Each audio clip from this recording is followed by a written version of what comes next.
The 2026 Pisces Horoscope Overview video. I'll be taking you through the major events of your horoscope if you have Pisces rising in your birth chart or if you happen to have the sun in Pisces. So, the good news for you is that at the start of the year, January 27 and again on February 14, the two planets Neptune and then Saturn are going to be leaving your sign for good. Firstly, Neptune's never coming back, and then you won't have another Saturn influence of this nature for another 30 years. So, this is going to give you a sense of a fresh start or a new beginning as the year begins. You might get back to regular programming in the sense of what it means to be you again without perhaps the confusing or nebulous influence of Neptune or that intensity, weight, and pressure that Saturn has brought upon you since early 2023. So there's going to be an extra long tour of Mercury in Pisces for you this year. That's going to start on February 7. So that's just a week prior to Saturn leaving. And then Mercury will be there until the 15th of April, and that will be inclusive of a retrograde phase. So we know whenever planets such as Mercury spend longer than usual than in a particular sign. So Mercury can go through Pisces as fast as 2 weeks. But if you see it there for 2 months, well, you know you've got a retrograde to deal with. But I think this is going to be exceptionally useful for you because this is going to be an opportunity with Mercury in your sign for 2 months. It's going to give you the opportunity to get to know who you are again. Without Neptune, that has been in your sign since 2011. Without Saturn, that has been there for 2.5 years. You'll get to know after those experiences what makes you tick again. What is it that you want? Who are you now? So I think this is going to be quite a profound transit for you, one to not dismiss at least. And this is going to give you the opportunity to perhaps take stock on the last several years of your life. What new desires do you have now? What new priorities? What dreams actually came about and which ones didn't? And so this is going to be a real phase of renewal for you. And I think it's going to feel refreshing. That's what I think it's going to be. Now, you're also going to have your ruling planet, the traditional ruling planet, which is Jupiter, is going to spend the second half of 2026 and the first half of 2027 in the sign of Leo. So that for you is your sixth house. So I really do think that at least from the second half of the year, there's not going to be any shortage of opportunities for you to really work hard, evolve your career, and take advantage of opportunities that come your way in that perspective. Now, there's also going to be another configuration here, and that will also involve the arrival of the South Node. That's going to arrive on July 27, just after Jupiter's arrival on June 30. So this combination can sort of seem like a boon in one area and then a bust at the same time. But I really think this is going to help you realign. You don't have that pressure of Saturn in your sign. You don't have the days or the confusion of Pisces anymore. So this is really going to be that free feeling of, okay, what is my purpose now? What do I really want? Where do I want to put my efforts, my energy, and my attention? And where do I want to create the environment to flourish? And so the sixth house, particularly when Jupiter's there, can sort of appear like not a lot is going on, but there's going to be a lot of ripening in the background that's going to propel you forward for years to come. So sometimes this might mean that this period of time might be a little bit akin to an apprenticeship where maybe you've got to go back on the books or back to the books, back on the tools, get more skills, get more training, get more experience so you can therefore give yourself that leg up down the track. You might want to study, you might want to advance your skills, or even do some type of internship or an apprenticeship of sorts where maybe take a little bit less pay, take a little bit less work, and get that Jupiterian mentorship, or training, or gain the benefit or wisdom of somebody else's experience. The South Node will also help you remember that not everything that glitters is gold, and that just because there's an opportunity that becomes available for you doesn't mean it's worth taking. So, not every door that presents itself will be worth opening.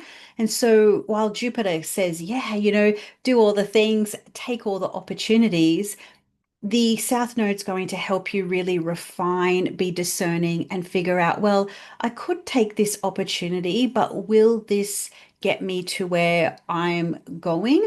Or am I more flattered or excited by the attention that a particular opportunity might get me? So, it could be, do I get my 15 minutes of fame, or do I continue doing what I really want to do, knowing that those longer term benefits will be better for me?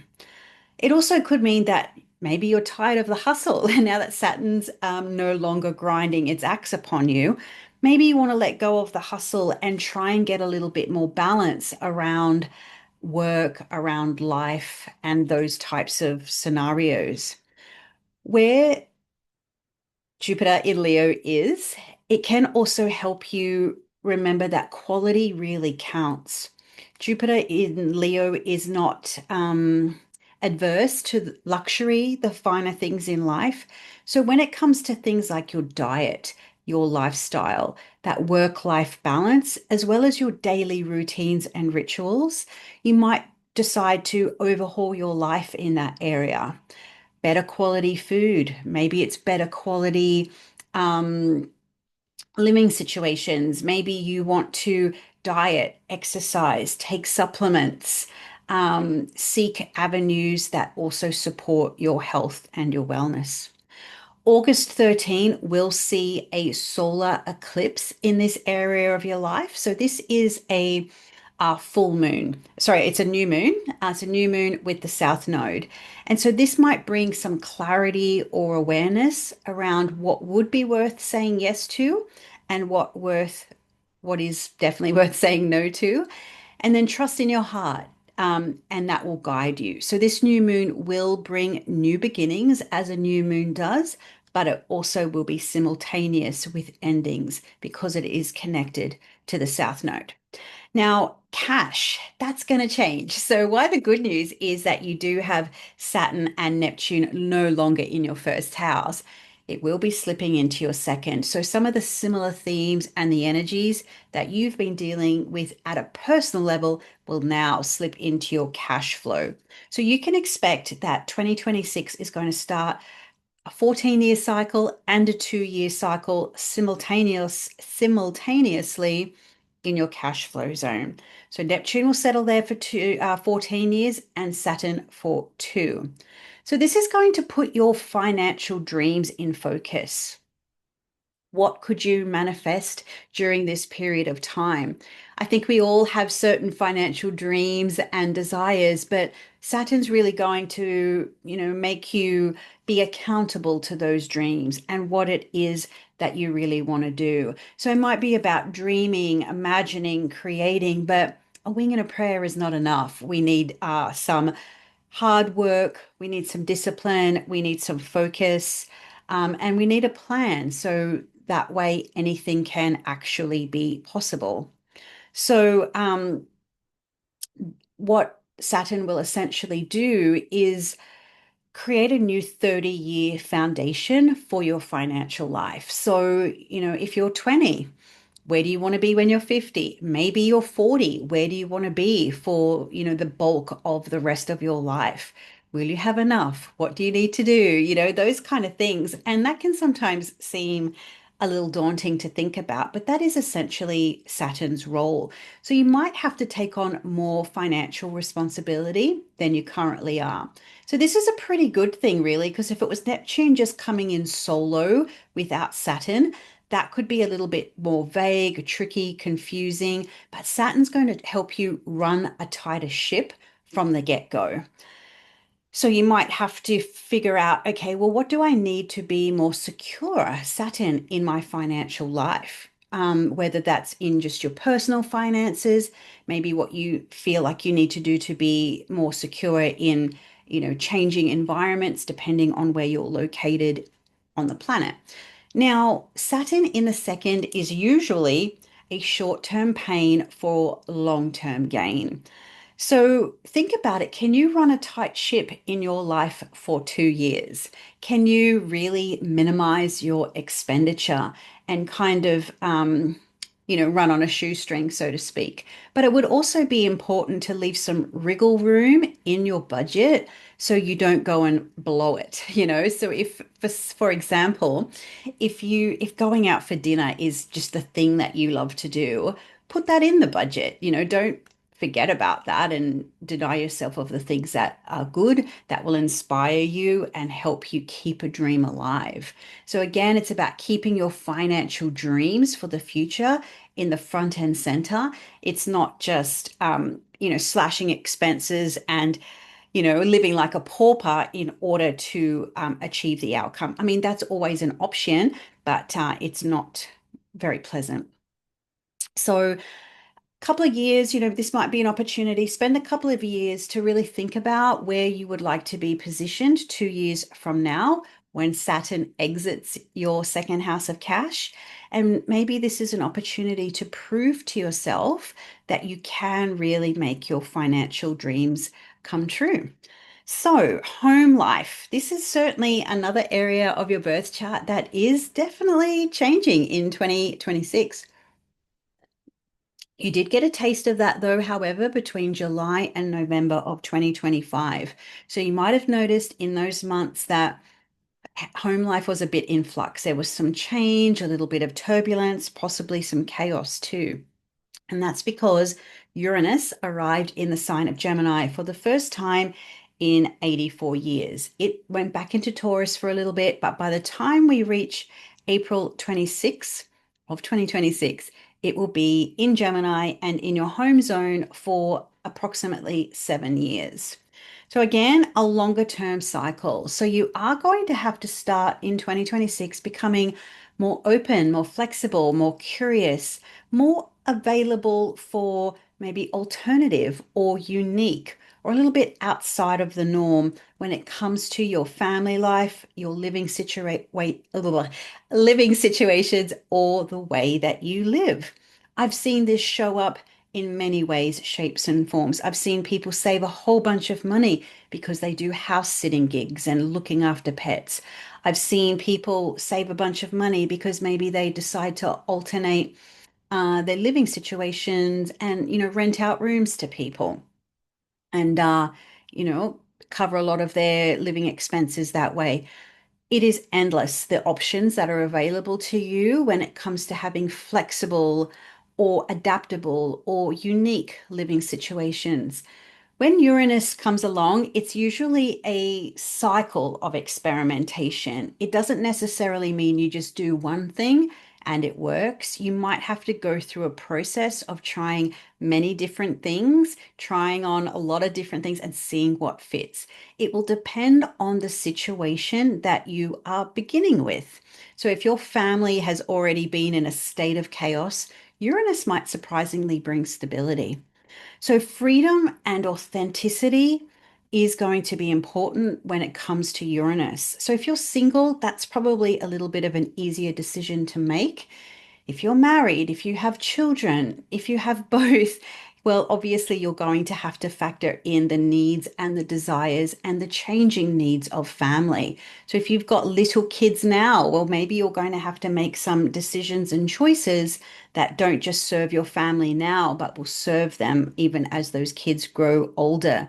So upheavals, disruptions, and all of those kind of fun things are to be expected. Now, Uranus is also about shaking things up. Sometimes we have to shake up things and figure out um, once the shaking has happened, what structures are still stable in the family unit or in the family environment. So if you've been having if July and November brought these circumstances where you started to wonder, are the family dynamics or the foundations of what I've created, or even the family you're from, are they still solid and secure, or maybe not? Uranus loves variety, particularly in Gemini. So if you're in a circumstance where you're renting, maybe you prefer short-term leases as opposed to longer ones. If you are a homeowner, maybe what would work best for you is to rent out the home you are paying off and then go and rent somewhere else. So you give yourself and or your family that freedom and flexibility of movement. So, you can lock things in if you wish, but chances are that you or they, as in being the family, might get a little bit dissatisfied with it after a while. So, some of the things that I could anticipate would happen with Uranus is the family dynamics change. That could be your family relationships in terms of your relatives, family members. This could be renovations to your house. Maybe you literally shake things up by jackhammering tiles or knocking down walls and creating a lot of newness in the home. That could just be cosmetic as well. Style, decor changes, painting the walls a funky color. Maybe the style of houses that you prefer change, if you are into architecture and all of those sorts of things. Uranus is in Gemini, so communication will be key. So, the idea of the family relationships, marriage, or, flatmates, whatever your living situation is, finding ways to communicate will also be helpful.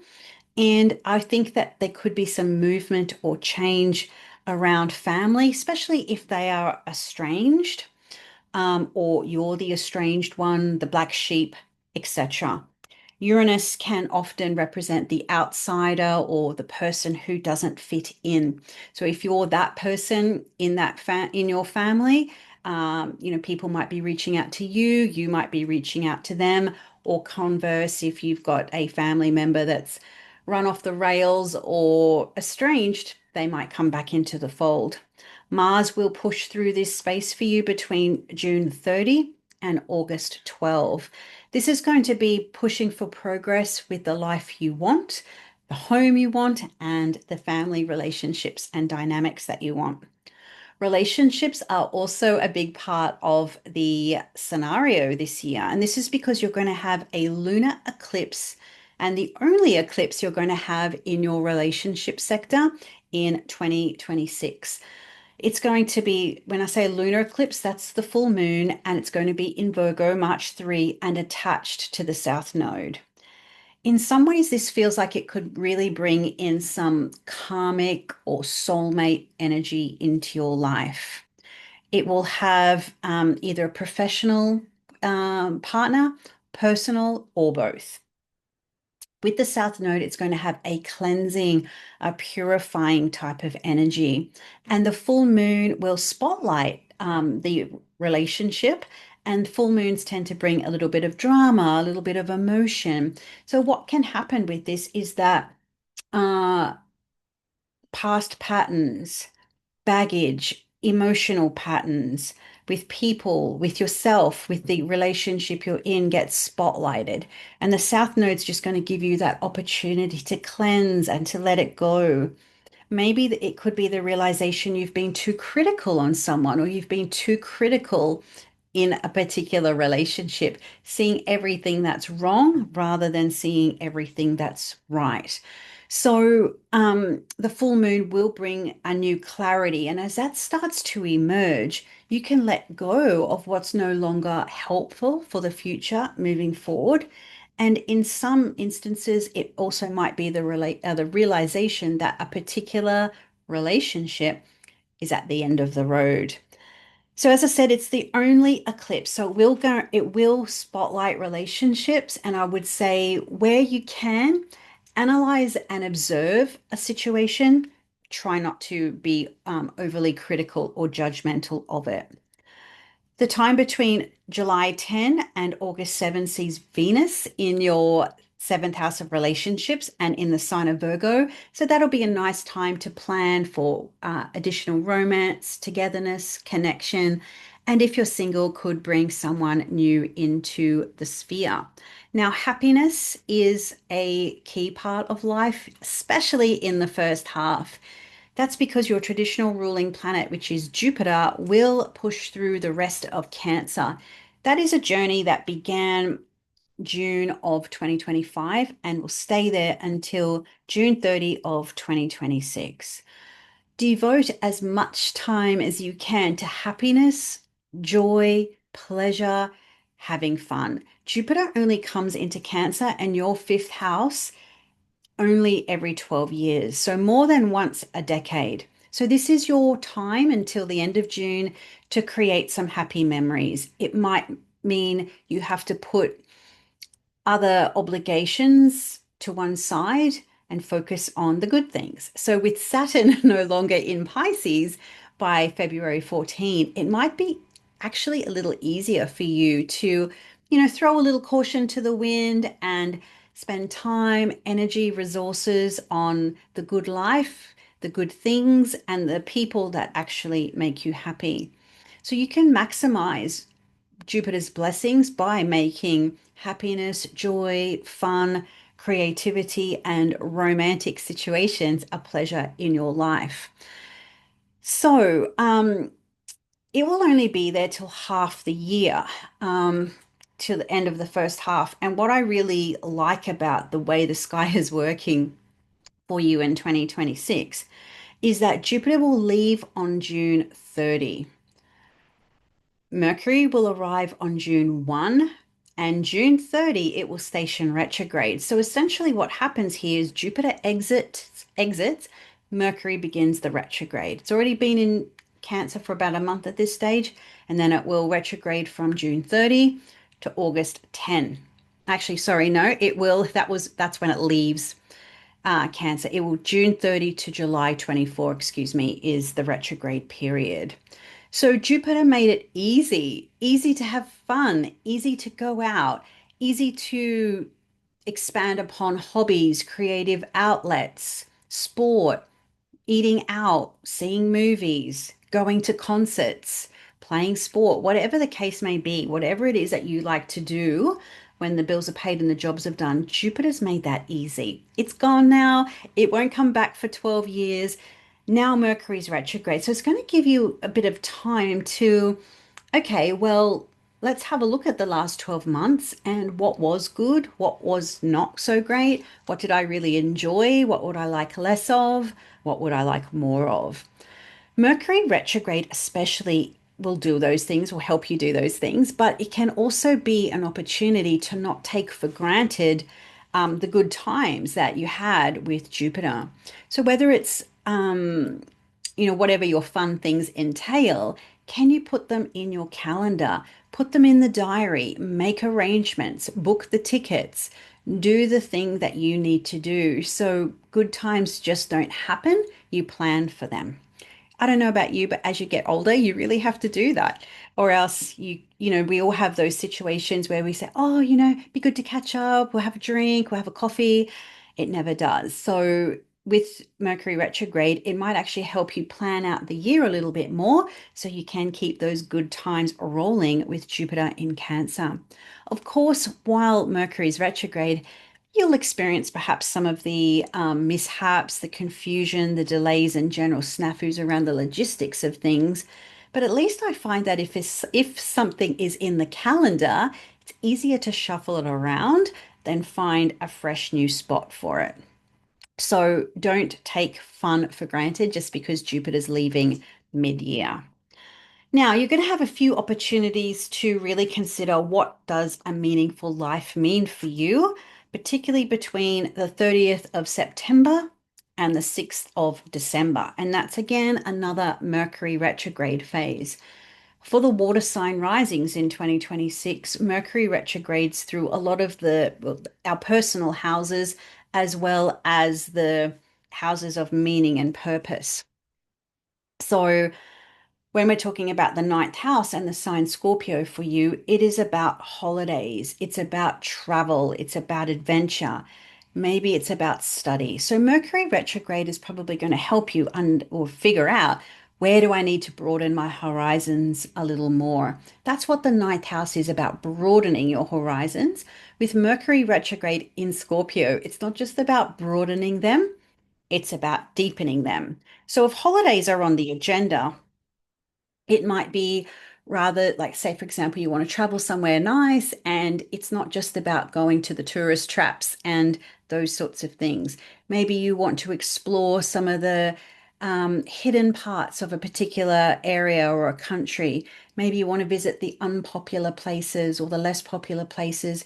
Maybe you really want to immerse yourself deeply into the culture, into the traditions. Maybe it's some study related travel you can take, particularly with Jupiter in your sixth, and maybe you're taking on more that apprenticeship vibe by expanding upon your skill set. That might involve having to study or travel for study. Maybe you're in the position where you can do some study related travel, study related or travel relate. Can't speak now. So many horoscopes to do. Travel related stuff to do with your work, like traveling for work. So maybe you've got to train or go somewhere and coach people, teach people, or a speaking tour is also possible. Maybe you do what many astrologers do and have to jump on a flight and speak at a conference. Mercury retrograde for a long time, well, Mercury in Scorpio for a long time, is going to perhaps raise an existential question or two. Maybe you have to wrangle with spirituality, with religion. If you're an astrology student, maybe you have to kind of think about some of the philosophical components of astrology and how do you make room for this framework in life and what you know to be true about it already. Of course, the retrograde between the 24th of October and the 14th of November will bring those quintessential delays, allow extra time in travel. Maybe you will need some extra time if you're dealing with deadlines or study or assignments. Maybe you want to go back and finish off a degree. Maybe you want to, if you've only got one level of a degree and you want to go back and get a postgraduate or PhD or something like that. You know, when we've got Mercury retrograde in the ninth house, that's a only once every 6 year event. So sometimes we can correlate these retrogrades to, well, when did Mercury retrograde last time here? And is this one where I can finalize what I started 6 years ago? So birthdays, if you're born between the 19th or the 20 and the 24th of February, you're going to have that exciting, yet sometimes not so easy transit of Uranus square the sun. This is about getting yourself unstuck. It's also a phase of being rudely awakened sometimes. So it will help if you can embrace the mutable side of being a Pisces, being flexible to change, open to change. It's not always easy when sometimes you feel a little bit pushed upon you or circumstances change in a way that you didn't want or didn't expect. But when it comes to Uranus squares, I always think of the idea if you don't consciously choose the change chooses you, and then you have no choice. So that can be maybe something you can put in your pipe and smoke it. So the 6th to the 21st of March, you'll have a Jupiter trine. This is lovely because it's expansive. It's about saying yes to life. Everything you touch turns to gold, that Midas touch type of influence. And it might feel like it's a year where the road rises up to meet you. So, you know, the concept of opportunities multiply when they are seized. It's your year to say yes, even if that means you overstretch, even if that means you go a little bit further than you think you can, it will most definitely be worth it for you. And if your birthday is on the 19th of March, 19th, 20th of March, you're going to have Neptune on the sun. So the very last degree very last time you'll ever have Neptune on your sun. This may be a year where you just go through a process of surrendering. And surrendering isn't about giving up, it's about giving in. You're at the end of a very, very lengthy cycle. And so maybe you just want to be on the down low, if a sabbatical is possible, if time away is more possible, if you can step away from some of the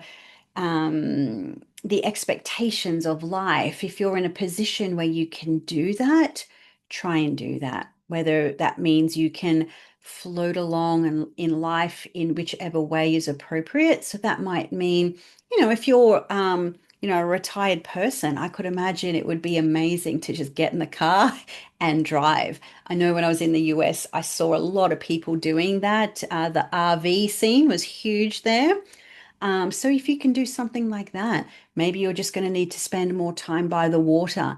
Maybe you just want to have a gentle approach to life. Maybe you really just want to dig into concepts to do with spirituality, religion, esoteric traditions.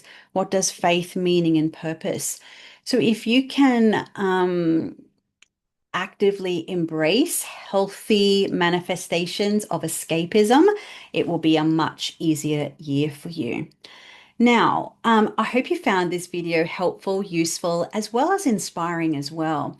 So if you would like more astrology of this kind, every month in the Golden Circle, I release videos that help you navigate the astrology as it happens each and every month. So you'll get videos, you'll get calendars, various resources, and I take you step by step through the astrology every month. So that's not only going to boost your astrological knowledge, it's also going to help you live along with the stars. If you want a reading, of course, you're welcome to book in with me. I'd love to explore your astrology with you this year. And of course, if you actually want to learn astrology, on December 10, we begin the Contemporary Astrology Program. Registration is open now and we begin December 10. So I take you from the very beginning of astrology through to be able to reading charts at the end, about 10 months. So, and then of course, year two, we go into more traditional techniques around timing and predictions. So, if astrology is something you really want to sink your teeth into, there are plenty of options available for you. In the description box below, there's links to all of those things, and I'd love to be seeing you more often in 2026. So I hope again that this video was helpful, and I look forward to hearing in the comments what you're most excited about moving forward.